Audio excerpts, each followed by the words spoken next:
sinal verde para após fazer a nossa prece de abertura. Livro Sinal Verde, psicografia de Chico Xavier, ditado pelo Espírito André Luiz. Mensagem 36, temas da crítica. Procure silenciar onde você não possa prestar auxílio. A vida dos outros, qual se afirma na expressão, é realmente dos outros e não nossa. Devo compreender que o erro de outrem, hoje, talvez será o meu amanhã, já que nas trilhas evolutivas da Terra, todos somos ainda portadores da natureza humana. O tempo que se emprega na crítica pode ser usado em construção. Toda vez que criticamos alguém, estamos moralmente na obrigação de fazer melhor que esse alguém a tarefa em pauta. Anote, em qualquer tempo e situação, os pontos de vista e as oportunidades, os recursos e os interesses, o sentimento e a educação dos outros são sempre muito diversos dos seus. Criticar não resolve, porque o trabalho da criatura é que lhe determina o valor. Quem ama ajuda e desculpa sempre. Não conhece, abençoe. Lembre-se, por vezes, basta apenas um martelo para arrasar aquilo que os séculos construíram. E assim convidar todos, fechar os nossos olhos e agradecer ao amigo Jesus a oportunidade de estarmos aqui nessa tarde, procurando entender o seu Evangelho, à luz da doutrina espírita, pedindo ao Senhor que nos abençoe, que abençoe o coração de cada um aqui, e possamos sempre nos empenhar em sermos pessoas melhores, procurando fazer o bem onde quer que estejamos, pedindo, Senhor, que sua luz, que seu amor envolva toda a nossa humanidade, onde tiver dor, tiver tristeza, que seu amor aí chegue, acalmando e serenando esses corações. Obrigado, Senhor, e fique conosco sempre. Que assim seja. Vou passar a palavra para o Rafael, que vai falar sobre trabalho, solidariedade e tolerância.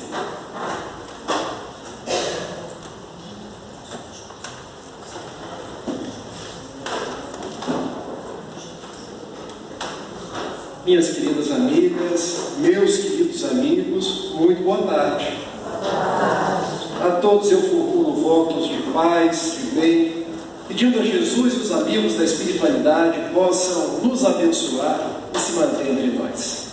Quero dizer da minha alegria de estar na UMEP pela primeira vez, revendo corações queridos, estou vendo aqui o Carlos, com o qual trabalhei muitos anos na Sociedade Espírita Fraternidade, conhecendo a Isaura, já conhecia ela pelas redes sociais, mas agora estou a vendo presencialmente pela primeira vez, com a oportunidade de conhecer os trabalhos desta União Municipal de Petrópolis, de conhecer a cada um de vocês e, sobretudo, de falar de Jesus. Nós estamos entrando no mês de dezembro, época de nós nos lembrarmos dele, mas também de nós pensarmos no ano que passou. Mais um ano que o Espiritismo tem sido a tônica dos nossos passos para nós encontrarmos com Cristo, com o Mestre dos nossos dias. E eu poderia me perguntar, perguntando a vocês, o que seria das nossas vidas sem a doutrina espírita? Para responder, eu quero começar com uma canção. Prometo que eu não vou cantar, tá? São versos que sempre que eu ouço eu fico muito tocado, porque diz mais ou menos assim: doutrina de amor e luz, ciência, fé e consolação, prometida há 2000 anos por Jesus, diretriz da humana perfeição. Proclamam os irmãos dos céus a boa nova, a lei imortal. Homens, fraternizai, vosso Pai é Deus, e sois vós a doutrina universal. Irmãos, é a doutrina espírita, a imensa esperança do porvir. Marchai ao clarão da luz bendita, é nascer e renascer, amar e progredir. Como é bom nós sermos espíritas. Como é bom quando a gente liga a televisão e ouvimos falar de guerras, ouvimos falar dos mais variados problemas, que não estão só nos outros países, mas estão no nosso. Quando ouvimos falar de tantos problemas na família, tantos descompassos do nível psíquico, do nível orgânico e igualmente em termos espirituais.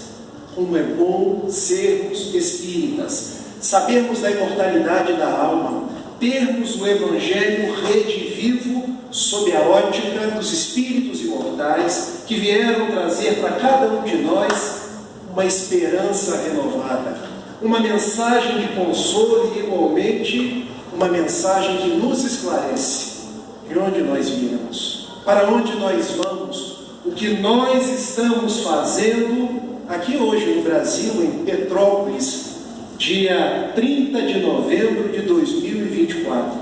Já pararam para pensar em tudo isso?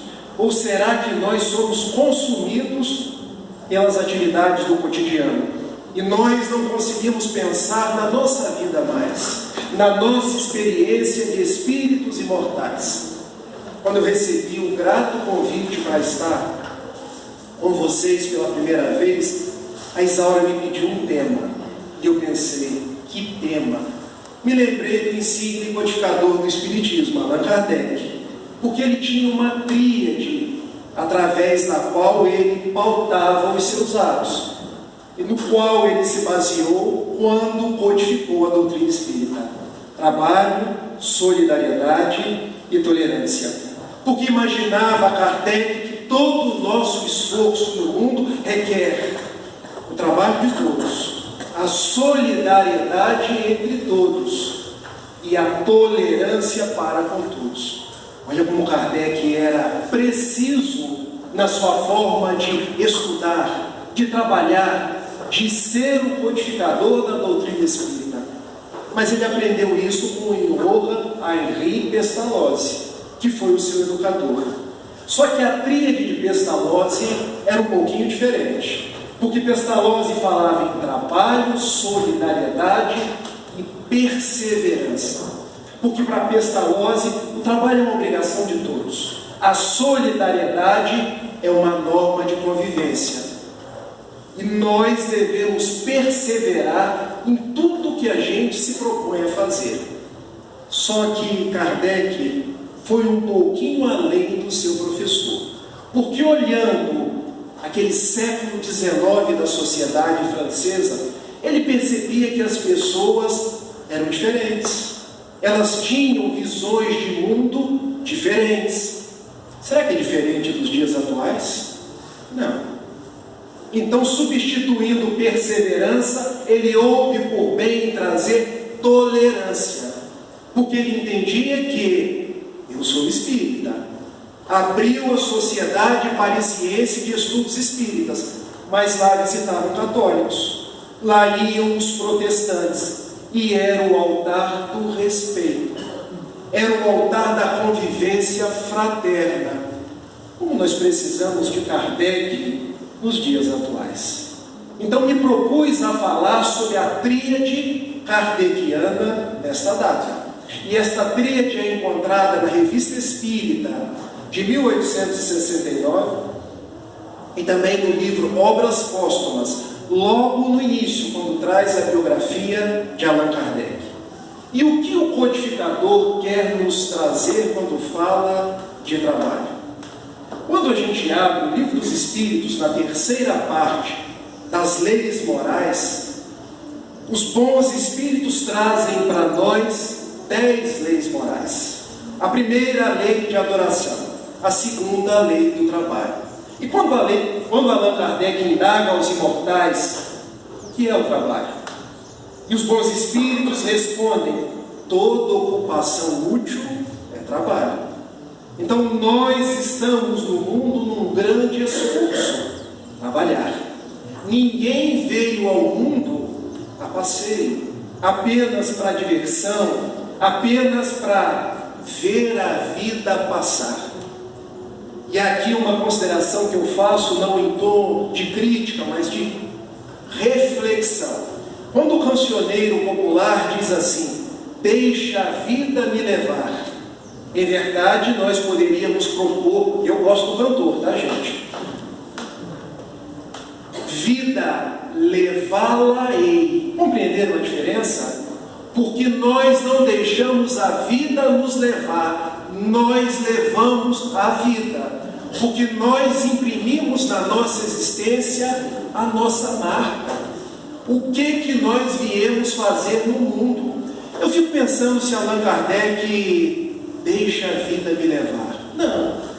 Ele estudou, tornou-se professor, foi pedagogo, deu aulas e com mais de 50 anos começou a observar fenômenos na casa da senhora Plene Maison, porque as pessoas iam para escutar mesas e respondiam. E as pessoas perguntavam: será que eu vou casar? Se a mesa desse uma batida, era sim. Se a mesa desse 2 batidas, era não. E ele, por trás da diversão, há algo sério, trabalho. Desde que me provem que uma mesa tenha nervos para pensar, um músculo para estalar, eu quero crer que por trás da mesa há algo mais. Então, do trabalho de Allan Kardec, chegamos à realidade espiritual, a espíritos, e por trás das mesas, as inteligências que povoam os espaços. Quem são essas inteligências? Eu, você, quando nós não temos mais um corpo de carne. Então, Allan Kardec trabalhou. Fico pensando em Francisco Cândido Xavier, quando visitado pelo benfeitor Emmanuel, no Riacho do Capão, em Pedro Leopoldo, em 1931. Chico, nós temos um trabalho a fazer. Chico não respondeu assim: deixa-me apenas apreciar o córrego. Foi isso que ele respondeu? O que eu tenho que fazer para cumprir o meu trabalho com Jesus e com os bons espíritos? E Emmanuel era um professor nato. Disciplina, disciplina e disciplina. Nós escreveremos pela sua lavra os mais variados livros. E eu quero que você se entregue a Jesus e a Kardec. Se eu te disser algo que contrarie Jesus ou Kardec, fico com eles e me abandone. Então Chico trabalhou, e os bons espíritos dizem: nós precisamos trabalhar. A nossa vida é obra do nosso esforço pessoal de todos os dias. Só que o trabalho que nós entendemos como ocupação útil, podemos dividir em 2 propostas, porque existe o trabalho para fora e existe o trabalho para dentro. Eu e o Carlos estamos nos formando em psicologia, tá, gente? E a gente sabe que um grande trabalho que nós fazemos é um trabalho de escultor. É o trabalho de esculpir o nosso espírito imortal.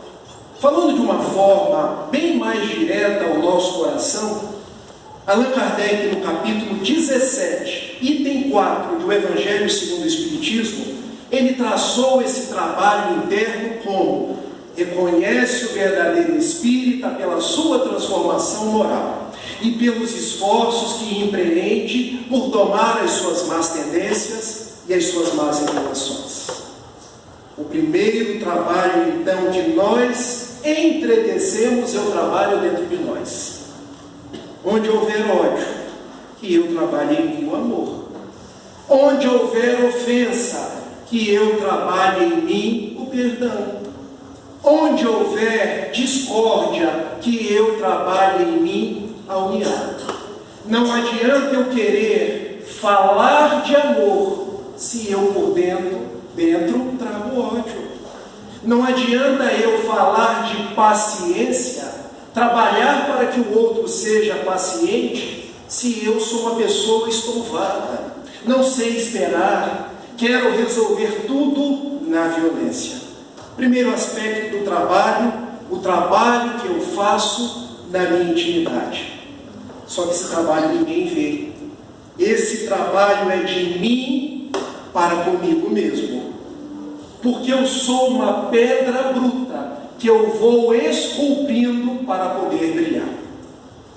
Contam os biógrafos de Miguel Ângelo Buonarroti, o grande gênio da Renascença italiana, que um dia, ele chegando no seu ateliê, ele se depara com um bloco de mármore e diz assim para os seus discípulos: eis um anjo. Como assim, mestre? Um bloco de mármore é um anjo. Dá-me um cinzel. Deram um cinzel para ele e ele começou a esculpir. Passou ali algumas horas, tá, gente? Porque quando um artista começa, os discípulos ficam ansiosos. Depois de algumas horas, lá estava o anjo. E agora? Você tinha razão. Há um anjo aí. Nós estamos então esculpindo o ser espiritual que nós somos. Esse é o primeiro trabalho. O trabalho de nós nos conhecermos, identificar quais são as nossas arestas, os nossos pontos nevrálgicos, para poder corrigir. E depois que nós trabalhamos interiormente, a gente começa a trabalhar nos relacionamentos. Começa a trabalhar no mundo, para o lado de fora. Hoje um dos temas que mais se fala em palestras espíritas, transição planetária. Eu acredito que todos vocês já ouviram alguma palestra falando sobre esse tema. Todos nós precisamos trabalhar pela transição planetária. Mas eu quero dizer uma coisa para vocês. Transição planetária nada mais é do que um processo de transição pessoal. Concordam? Se eu não mudar, o mundo muda? É essa a nossa compreensão. Porque se eu trabalho por ser uma pessoa melhor, eu já construo um mundo regenerado dentro de mim. O que vem por fora começa a ser acréscimo. Por isso Mohandas Karamchand Gandhi costumava dizer: seja você a paz que deseja ver no mundo. E ele completava: uma pessoa que vive em paz contagia uma família. Uma família que vive em paz contagia uma rua, que contagia uma cidade e depois contagia o mundo inteiro. Então onde começa a paz? Em nós. Para trabalhar para fora, nós precisamos trabalhar interiormente. Eu vejo muitos conhecidos dizendo assim: como eu gostaria de ir lá para a Ucrânia defender a paz. Vamos orar pela Ucrânia. Vamos orar pelo Oriente Médio. Mas vamos trabalhar a paz dentro da nossa família, porque há momentos que eu sou impaciente com meu filho, com a minha filha, há momentos que eu respondo o meu chefe no trabalho, que eu sou violento com as pessoas, há momentos em que eu não sei conviver com as pessoas no dia a dia. Daí, trabalho íntimo, trabalho externo, e um depende do outro. E daí a gente entende porque no Evangelho, Jesus dizia: meu Pai trabalha até hoje e eu trabalho também. Eu vim ao mundo para que todos tenham vida e a tenham em abundância. Se nós saíssemos daqui então, pensando nessa primeira proposta de Kardec, precisamos trabalhar no bem, mas o bem começa dentro da gente. Segunda palavra ou proposta da tríade de Kardec: solidariedade. E a palavra solidariedade, ela é bastante peculiar nos dias atuais. Porque quando a gente pensa em solidariedade, ela vem do radical latino sólido. Porque quem é solidário solidifica as relações. Compreende isso? Quando eu sou solidário com você, você tende a se aproximar de mim. Eu tendo a fazer mais amigos, porque eu deixo de achar que eu sou a última Coca-Cola do deserto. A pessoa que sabe tudo, a pessoa que pode tudo, e entendo que o outro é um filho de Deus igual a mim. Eu me recordo de uma palestra de Divaldo Pereira Franco, que ele narrava: minha irmã, referindo-se a Joana de Ângeles, eu sempre estou fazendo as mais variadas palestras, mas invariavelmente quando eu chego na nossa casa da Mansão do Caminho, eu estou só. E ele chorava. Quando Joana de Ângeles aproximou-se dele e disse: meu filho, não pense dessa forma. Eu quero deixar uma máxima para a sua conduta: quem é solidário nunca será solitário. Compreenderam? Não se queixem de solidão, sejam solidários, ajudem as pessoas, enxuguem lágrimas, façam o bem que estiverem ao seu alcance. Por isso, o lema da doutrina espírita, conforme trazido por Allan Kardec, em O Evangelho segundo o Espiritismo, no capítulo 15, fora da caridade não há salvação. Caridade vem do grego ágape, que poderia ser traduzido por amor ou por caridade. E caridade, ela é prima da solidariedade, porque quem solidifica as relações é caridoso, é bondoso, é amoroso. Uma vez perguntaram para Francisco Cândido Xavier: por que o Espiritismo? E ele respondeu: porque o lema da doutrina espírita é: fora da caridade não há salvação. Se Kardec tivesse dito: fora do Espiritismo não há salvação, talvez eu tivesse ido por outro caminho. Olha a grandeza do apóstolo Emílio. O que torna a doutrina espírita distinta é que ela tem como máxima a caridade, a solidariedade, a virtude de nós nos ajudarmos uns aos outros. O segundo, então, lema de Kardec é ser solidário em todos os momentos. Eu quero contar uma experiência pessoal para vocês perceberem como são as nossas lutas. Uma vez eu estava na cidade de São Paulo. Fui a trabalho. Em São Paulo tem muito morador de rua.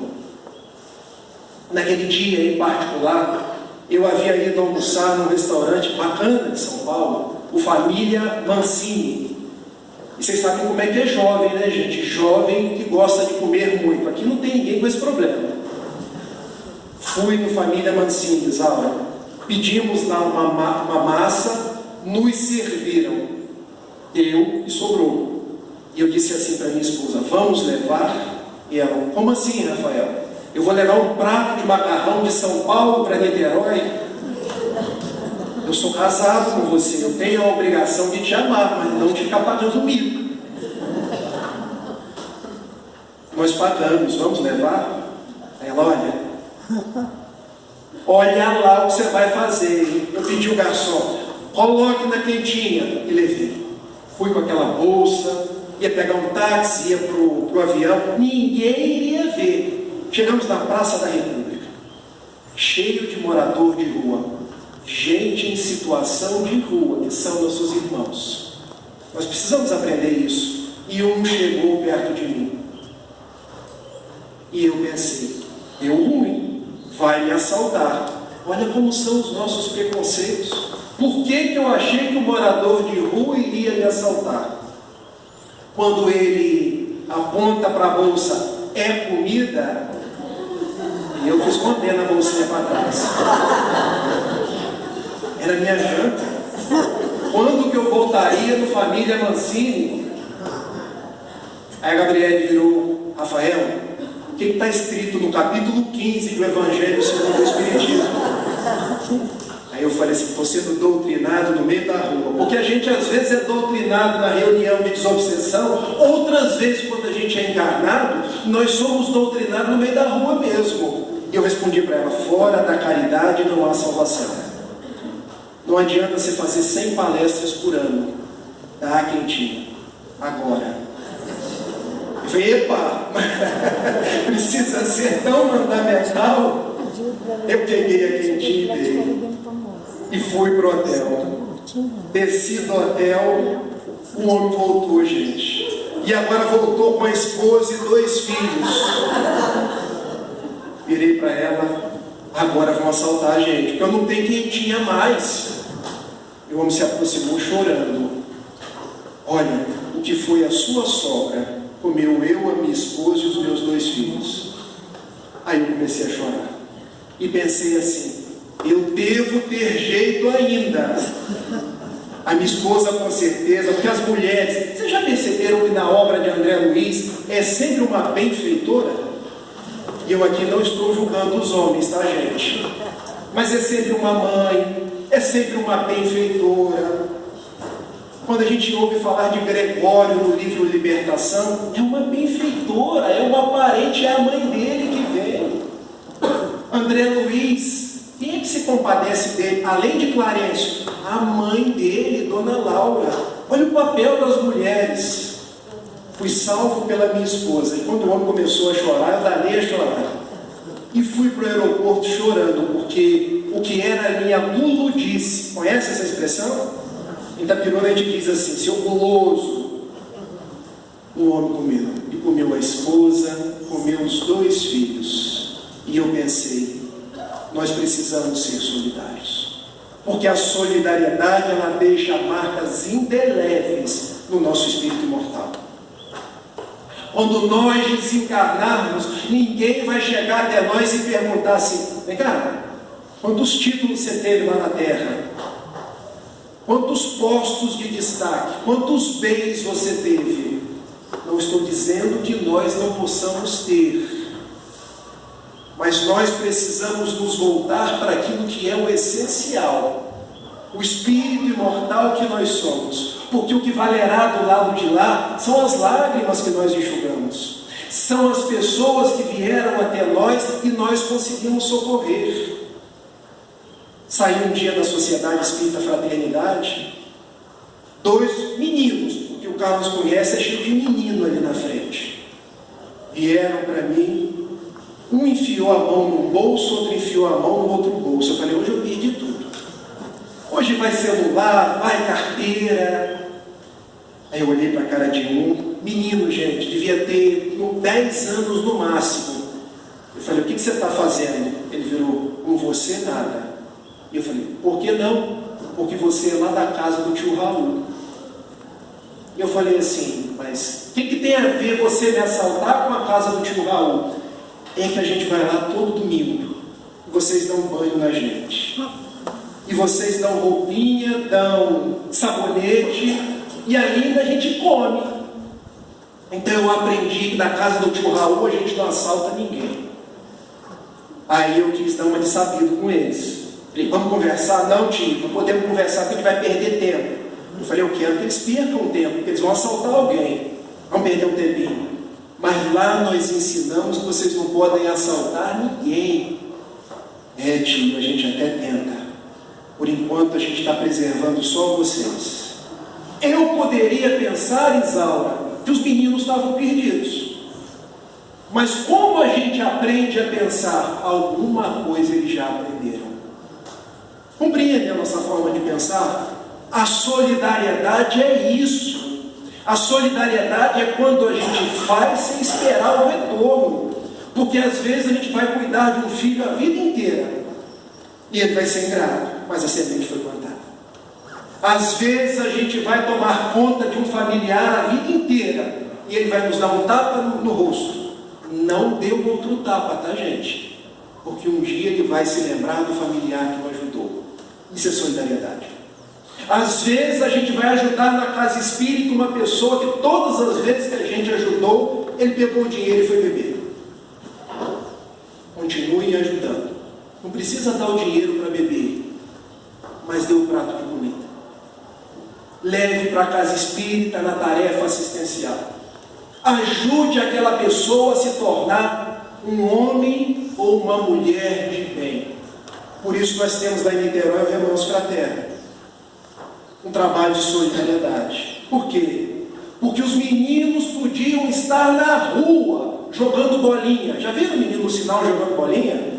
Cheirando cola, servindo de aviãozinho para o tráfico.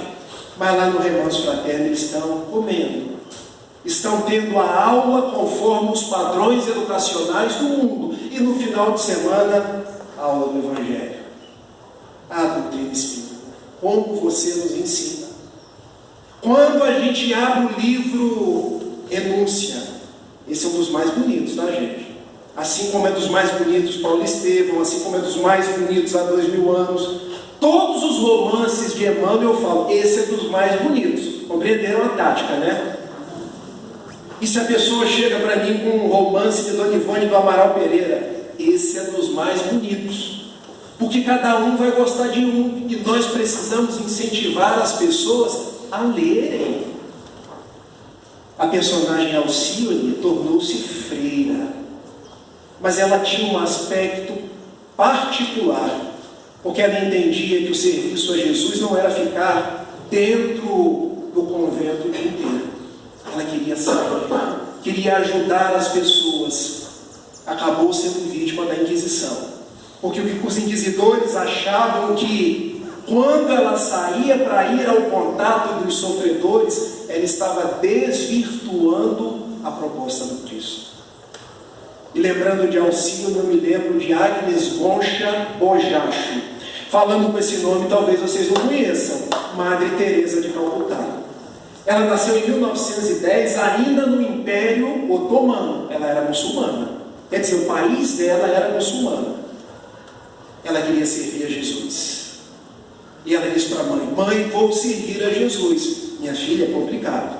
Ela sai da Macedônia, ela nasceu em Skopje, e vai para o convento do Loreto, na Irlanda. E lá ela fica longos anos. Quando ela se dá conta, será que eu preciso só rezar o terço o dia inteiro? É importante a oração, mas é preciso algo mais. Ela chega para a Madre Superior e diz: vou para a Índia. Como assim você vai para a Índia? Lá vigora o regime das castas. Lá tem os dalits ou párias, são intocáveis. A gente não pode tocar mesmo, viu, gente? Eles são os banidos ou proscritos pela sociedade. É para esses que eu vou. Para as pessoas que são atiradas na lata do lixo. Para as crianças que não têm direito à educação. Para os rancenianos, que são considerados indignos. E ela vai cuidar de cada um daqueles. Porque o Evangelho não era um compromisso de crença apenas, era um compromisso de solidariedade. E um dia, ela estando numa estação de trem entre a cidade de Nova Delhi e Darjeeling, ela depara-se com a imagem de Jesus e vê o próprio Cristo dizendo para ela: tenho sede. Se alguém chega para você e diz assim: minha irmã, tenho sede, você vai orar para ele ou vai dar água para ele? Essa pergunta. Se alguém chega para você e diz assim: tenho fome, você vai orar para ele ou vai dar comida para ele? Nós podemos fazer as duas coisas. Podemos fazer uma terceira: ensinar a pessoa para que ela não dependa de nós, porque a gente dá o peixe e ensina a pescar, mas no momento da aflição a gente mata a fome. Isso é solidariedade. No momento da sede a gente mata a sede. Isso é solidariedade. Uma pessoa chega até nós, ela tem um problema, vamos orar por ela, mas vamos ajudar essa pessoa. Há um grande pensador indiano que ganhou o Prêmio Nobel da Paz em 2013, Kailash Satyarthi, que ele dizia, ele não é cristão, que existem 3 passos para nós compreendermos o que a divindade para ele é Rama, espera de nós. O primeiro passo é a simpatia, porque se eu sou simpático a você, sim quer dizer nós convergimos. Você é Botafogo, eu sou Botafogo, e nós estamos aqui hoje falando de Jesus ao invés de assistir um jogo. Isso é simpatia. O segundo passo é a empatia, porque a empatia é além. Estou com um problema sério, Rafael. Eu não sei qual é o problema dele. Eu não consigo sentir o problema dele, que o problema é dele, mas eu me aproximo. A empatia é isso, fazer conexão com a dor dele. Compreendendo, gente? É um processo de aproximação que me permite entender, por mais que eu não tenha o seu problema, ou não sinta a sua dor, eu sou solidário a ti. Para Kailash Satyarthi existe um terceiro passo, que é o processo da compaixão ou solidariedade. Eu vou além da simpatia, eu vou além da empatia e passo a ajudar. Como é que eu posso te ajudar nesse problema? É uma ajuda econômica? é uma ajuda para a sua família, porque aí eu passo a minorar a dor daquele que está sofrendo. Eu fico imaginando Jesus carregando aquela cruz. Um homem passou por ali. Ele conhecia Jesus? Não. Mas ele viu um homem carregando uma cruz. Era Simão Cireneu. Ou Simão o Cireneu, porque Cirene é uma cidade no norte da África. Peraí, mas tem um homem carregando uma cruz, deixa eu ajudar a carregar essa cruz. Olha que tarefa que ele fez. Ajudou o governador do planeta a carregar a cruz dele. Será que nós estamos dispostos a carregar a cruz uns dos outros? Não é tirar o problema da outra pessoa, mas ajudar a outra pessoa a carregar o dela. Porque é dando que se recebe. Existe hoje, talvez, para alguns corações, uma proposta assim, mas se ela está com uma cruz, esse é o karma dela. Essa é a doutrina oriental da gente. A doutrina espírita é diferente. Se existe alguém carregando uma cruz, é lógico que há relação de causa e efeito. Mas o que nos recomenda a doutrina espírita? Fora da caridade não há salvação. Ajude ela a carregar a cruz dela. Porque você vai se tornar um cireneu. Alguém que na ajuda ao próximo diminui a própria dor. Olha a beleza de ser espírita. Olha a beleza da tríade de Allan Kardec. Trabalho, solidariedade e tolerância. A única coisa que não tem tolerância aqui no salão é o relógio. Porque já está dizendo 15 minutos para eu acabar. Tolerância. Tolerância é uma palavra que pode suscitar em nós uma questão de entendimento, porque tolerância não é tolerar. Eu vejo pessoas que dizem assim: olha, eu não gosto de você, mas eu vou te tolerar. Eu vou te suportar. Tolerância não é isso, tá, gente? Tolerância é um processo de respeito. É um processo de entendimento de que o outro é diferente de mim. Eu quero que vocês imaginem um grande canteiro. Imaginaram? Plantem nesse canteiro agora, com a força do pensamento que é plástico. Plantem rosas. O canteiro vai ficar bonito só com rosas? Não. Faltam os crisântemos. Plantem crisântemos. Está bonito só com rosa e crisântemos? Faltam os cravos. Plantem os cravos. Plantem as papoulas. Plantem os lírios. E agora compreendam que o planeta Terra é um grande canteiro. Eu sou rosa, você é cravo. Deixa eu inverter para ficar melhor para ele. Porque dizem que o cravo brigou com a rosa, não é? No mundo nós temos cravos, nós temos rosas, nós temos papoulas, nós temos lírios, nós temos crisântemos, e essa é a beleza do mundo. No mundo nós temos negros, nós temos brancos, nós temos evangélicos, católicos, essa é a beleza do mundo. Não há como ter a pretensão de ter todas as pessoas do mesmo jeito, porque nós somos diferentes. Questão 115 do Livro dos Espíritos. Todos nós fomos criados simples e ignorantes, caminhamos para a plenitude. Cada um está num estágio. Cada um tem uma forma de pensar. Não há uma única pessoa que seja igual a uma outra pessoa. E quando a gente começa a escutar através do atendimento psicológico, é que a gente se dá conta da magnitude do ser humano. Porque a gente vê que o prisma com o qual você olha é totalmente diferente do meu, a começar pelo time. Aqui tem gente que torce para o Flamengo, outros torcem para o Botafogo, outros torcem para o Vasco, e tem gente que não tem time nenhum. Que beleza isso! A gente aprende com a diversidade. O que é tolerância? Processo de viver na diversidade, aprendendo com o diferente e respeitando cada um do jeito que ele é. Não é o lema do Rafael, é o lema de Kardec. Quando a gente começa a estudar os primórdios da doutrina espírita, eu já disse isso para vocês, na sociedade parisiense de estudos espíritas tinha católico, tinha judeu, tinha até muçulmano. Isso está na Revista Espírita. Por que hoje a gente quer dividir as pessoas? Nós queremos criar muros. Vamos fazer um muro aqui. Para cá é o A, para cá é o B. Vamos fazer o grupo espírita A, vamos fazer o grupo espírita B. Mas isso é nosso. Isso não é do Cristo.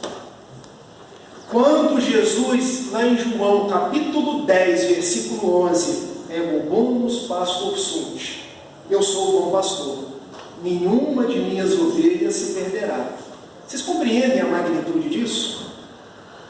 Para Jesus não é importante se a ovelha é negra ou branca, se ela tem a filosofia A ou a filosofia B, se ela mora no hemisfério norte ou no hemisfério sul. Para Jesus o importante é a ovelha. Isso é lindo demais, gente. Como os pastores do Antigo Testamento faziam? Tinham 100 ovelhas. Está lá no Evangelho de Lucas, capítulo 15. Perdia uma, ele deixava 99. Buscava aquela que se perdeu. Sabe como é que o pastor trazia a ovelha? No ombro. 2 perninhas para um lado, 2 perninhas para o outro, e trazia. É assim que Jesus trata as pessoas. Pergunta: é assim que nós tratamos as pessoas? Ou será que nós tratamos as pessoas? Olha, fulano de tal está vindo na minha casa hoje, vão pegar a vassoura e vão virar de ponta cabeça. Não se usa isso mais, né? Isso se usava quando eu tinha 10 anos, lá no tempo lá de... A gente usava para as pessoas não voltarem, mas é o contrário. Vamos nos aproximar das pessoas. Olha, hoje o meu cunhado vem na minha casa. Ele vai me pedir dinheiro emprestado. Diga para ele que você não pode. A gente pode dizer sim, pode dizer não, mas não distrate as pessoas. Não crie inimigos gratuitos. Há uma página de Humberto de Campos no livro Cartas e Crônicas. A página chama-se Treino para a Morte. E Humberto de Campos diz uma coisa que todas as vezes que eu leio, eu fico assim, pensativo sobre a minha vida. Acostume-se com as pessoas chatas. Há muita gente que também te considera chato e faz um esforço danado para conviver contigo. E todas as vezes eu lembro daquele companheiro de trabalho, porque no trabalho sempre tem um chato, né, gente? Se a gente não achou o chato no trabalho, cuidado, o chato pode ser a gente mesmo. E no meu tinha um que chegava e não dava bom dia. Era aquele cara, sabe, ranzinza, tudo tá ruim. E eu, meu Senhor, tem jeito de transferir, não? A gente envolve Deus nas nossas picuinhas. Transfere ele lá para o Oiapoque, porque tem a agência do Banco do Brasil lá do Oiapoque. Mas um dia eu vi uma coisa. Olha, ele não dá bom dia a ninguém. Ele é ranzinho o dia inteiro. Mas a gente tem 7 plantinhas lá no trabalho. Ele pegou um liquidificador, encheu de água e molhou as 7 plantinhas. Eu que sou espírita, que me considero caridoso, que faço palestra espírita, nunca molhei as plantinhas. O ranzinza foi lá e molhou. Ô fulano, posso te dar um abraço? Não. Ele disse não, e eu tenho que respeitar. Ele não queria me abraçar, mas eu fiz uma oração para ele. A partir de hoje, meu Senhor, deixa ele aqui no Rio de Janeiro, porque quem está merecendo ir do Oiapoque sou eu. Tolerância é isso, meus amigos. Tolerância. Olha que interessante, eu não gosto de falar sobre esses temas. Vocês sabiam que árabes e judeus são irmãos? Eu quase entrei para o seminário, tá, gente? Se não fosse a minha esposa, eu teria sido papa. Deixa eu combinar com o relógio aqui. E quando a gente estuda o Antigo Testamento, vai lá nos patriarcas. Abraão teve 2 filhos. O primeiro, Ismael, que é o anjo protetor do Brasil. Ele teve um filho com a escrava egípcia chamada Agar, Ismael. Depois ele teve um filho com a mulher legítima chamada Sara, esse filho Isaac. Só que quando veio o filho legítimo, a esposa legítima expulsou aquela que não era a verdadeira. Desse filho expulso, Ismael, ele começou a caminhar pelas planícies da Arábia, deu origem aos povos árabes, que hoje são muçulmanos. E quando a gente lê o Corão ou Alcorão, Mohammed, o profeta Maomé, diz que o filho da promessa é Ismael. Do filho legítimo, Isaac. Isaac que gerou Jacó, que gerou as 12 tribos do qual veio Jesus. E a gente lê na Torá que o filho da promessa é Isaac. Deixaram de ser irmãos? Não, são filhos do mesmo pai. Por que brigam até hoje? É para a gente pensar. Quando a gente pensa na Rússia e na Ucrânia, são dois povos cristãos ortodoxos. Porque em 1054 houve um cisma na Igreja Católica. Ficou a Igreja Católica Apostólica Romana e a Católica Ortodoxa, que passou a ter sede entre os gregos, entre os russos, entre os armênios. Os ucranianos e os russos são cristãos, são da Igreja Ortodoxa, são oriundos do mesmo povo, o povo eslavo, que habitou toda aquela região ali, que é a antiga União Soviética. Por que eles brigam? Porque nós ainda não entendemos o mandamento da tolerância. Nós ainda não entendemos o mandamento do amor. Porque foi Jesus que nos disse: eis que os meus discípulos serão conhecidos por muitos se amarem. Hoje o que as pessoas mais perguntam é: será que Jesus é do lado A ou do lado B? Vocês entenderam? Não preciso dizer, né? Jesus não é nem do lado A nem do lado B. Jesus é do alto. Guardem isso. Não coloquemos Jesus nas nossas brigas do mundo, porque aí o equívoco é nosso. Jesus não torce para o Botafogo, nem para o Flamengo. Jesus não tem essas preocupações filosóficas do mundo, até mesmo porque ele disse: o meu reino não é deste mundo. Se não é deste mundo, como é que a gente quer colocar filosofia temporal no Evangelho de Jesus? Compreenderam, gente? O equívoco é nosso. Então, como saber se eu estou do lado de Jesus? Você pode estar do lado A ou do lado B, porque isso diz respeito à idiosincrasia de vocês. Para saber se eu estou a favor do Evangelho, a pergunta é: eu estou amando ou eu estou odiando? Eu estou trabalhando, sendo solidário e sendo tolerante? A pergunta é essa. Porque eu falar, eu sou do Cristo, mas eu te odeio, é uma coisa errada. Às vezes, quem não é do Cristo, mas ama, talvez esteja mais próximo dele.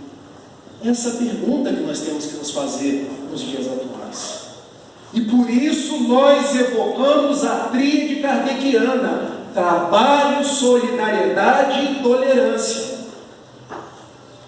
Porque a gente não precisa se dividir mais, a gente não precisa brigar mais, nós não precisamos apontar dedos em riste uns para os outros. E eu vou dizer uma coisa para vocês: eu sou Botafogo. A minha esposa disse assim: você vai perder o jogo? Para mim, Jesus é mais importante. Mas para aquele que Jesus não é mais importante, quer ver o jogo do Botafogo? Deixa ver. Eu vou brigar com ele. E vou dizer mais: o exercício que eu faço todos os dias, se o Atlético ganhar, eu quero ligar para o meu amigo atleticano e dizer para ele: parabéns, o seu time jogou melhor. Por que não? Por que todo jogo tem que acabar? O juiz roubou. O VAR não viu esse lance. Mas quantos milênios nós vamos ficar de picuinhas uns com os outros? Essa pergunta que eu me faço todos os dias. Agostinho de Hipona, o mesmo que em a questão 919A recomendou que nós todos os dias fizéssemos um exercício de reflexão, um exame de consciência, para saber se nós estávamos agindo com acerto ou com erro. Ele nos propôs uma regrinha para nós convivermos de uma forma sadia com as pessoas. Naquilo que é essencial, nós podemos convergir. Naquilo que não é essencial, a gente precisa se respeitar. E em todos os momentos, nós podemos ser caridosos. Entenderam? O que é essencial hoje? O amor, a caridade, a imortalidade, o perdão. A gente converge ou não? Converge. Naquilo que não é essencial, partido político, time de futebol, ideologia de viver o mundo, não é essencial. Respeito, cada um respeite um ao outro, e em todos os momentos, caridade. E daí a gente entende que nós não precisamos nos uniformizar. Todos são diferentes, mas podemos construir uma centralidade, que é a centralidade da vivência do Evangelho.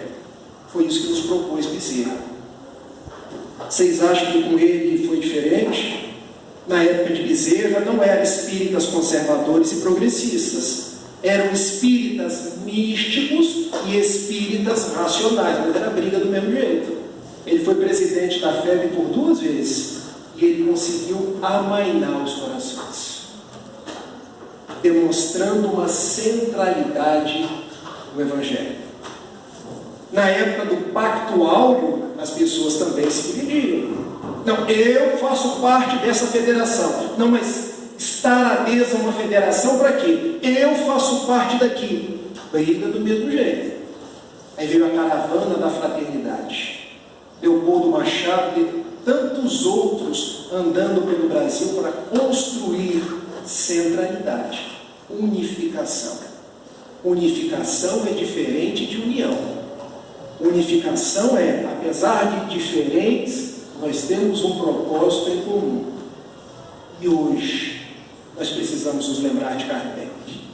Nós precisamos nos lembrar de Leopoldo Machado. Nós precisamos nos lembrar de Bezerra de Menezes, entre tantos outros, que lutaram para que a doutrina espírita fosse o que é hoje. O Consolador prometido, esse compromisso que nós fazemos com o amor, não com as picuinhas. E para tanto, eu trouxe uma mensagem do próprio Bezerra para a nossa fala final. Quando, na revista Reformador, dezembro de 1980, eu já era nascido, gente, que legal. Através de Chico Xavier, olha o que o Bezerra falou para a gente. Filhos, o Senhor nos abençoe. Solidários, seremos união. Separados uns dos outros, seremos pontos de vista. Guardaram? Juntos, nós temos força. Separados, somos apenas pontos de vista. Distanciados entre nós, continuaremos à procura do trabalho, com que já nos encontramos honrados com a providência divina. Crente, a humildade e a paciência no mecanismo de nosso relacionamento são as energias de entrosagem de que não podemos prescindir na execução de nossos compromissos. Roguemos, pois, a Deus a força indispensável para nos sustentar fiéis aos nossos compromissos de união em torno do Evangelho de Cristo, a fim de concretizarmos os princípios de amor e luz. Mantenhamos-nos unidos em Jesus, para edificar e acender Kardec no caminho de nossas vidas, porque unicamente assim, agindo com a fraternidade e progredindo com o discernimento, é que conseguiremos obter os valores que nos erguerão na existência em degraus libertadores de paz e ascensão. Muito obrigado a cada um de vocês, obrigado ao codificador do Espiritismo, obrigado a Jesus que a gente possa ter um Natal de muita paz, de renovação, de trabalho, de solidariedade e de tolerância. Beijo grande.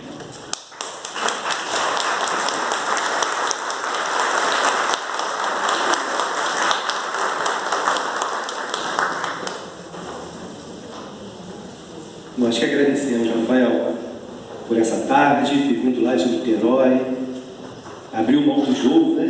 Jogo importante para quem gosta de futebol e torce o Botafogo, um grande jogo hoje, e veio aqui deixar essa tarde maravilhosa aqui para todos nós. Muito obrigado mesmo, que Deus te abençoe sempre, Rafael. Vamos dar sequência, pedir o Fernando para fazer a nossa prece de encerramento, e após a prece, pedir só para aguardar um minutinho em seus lugares, para a gente dar 2 recadinhos, aí sim vamos dar sequência do passo.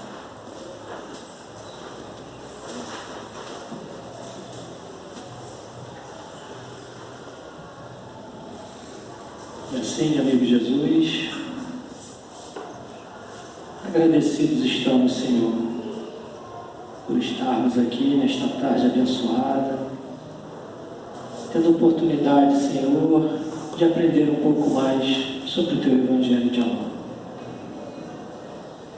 O que dizer, Senhor, depois de tantos ensinamentos, de tantas lembranças, Kardec, Chico, Bezerra, Humberto de Campos, Emmanuel e a Tua própria. Que possamos, Senhor, não ficarmos somente nas palavras, como nosso irmão Rafael nos trouxe na tarde de hoje, marcando passo. Que busquemos aqui, nesta casa, e em todas as regiões, Senhor, que temos no mundo, a Tua presença, colocando em prática tudo aquilo que aqui aprendemos. Que não nos deixemos abater nas dificuldades, nas tristezas, no desânimo, mas sim, que tenhamos a certeza de que jamais estaremos desamparados. E que a Tua presença é uma constante em nossas vidas. Que Tu possas, Senhor, abençoar a cada um de nós que aqui se encontra, encarnados e desencarnados, cada um com as suas dores, com as suas dificuldades. Abençoe o nosso irmão Rafael, que veio de Niterói e nos trouxe esses ensinamentos tão importantes. Que todos nós possamos ter uma tarde de muita paz, retornando em paz aos nossos lares. Muito obrigado, amigo. Que a Tua paz permaneça conosco, hoje, agora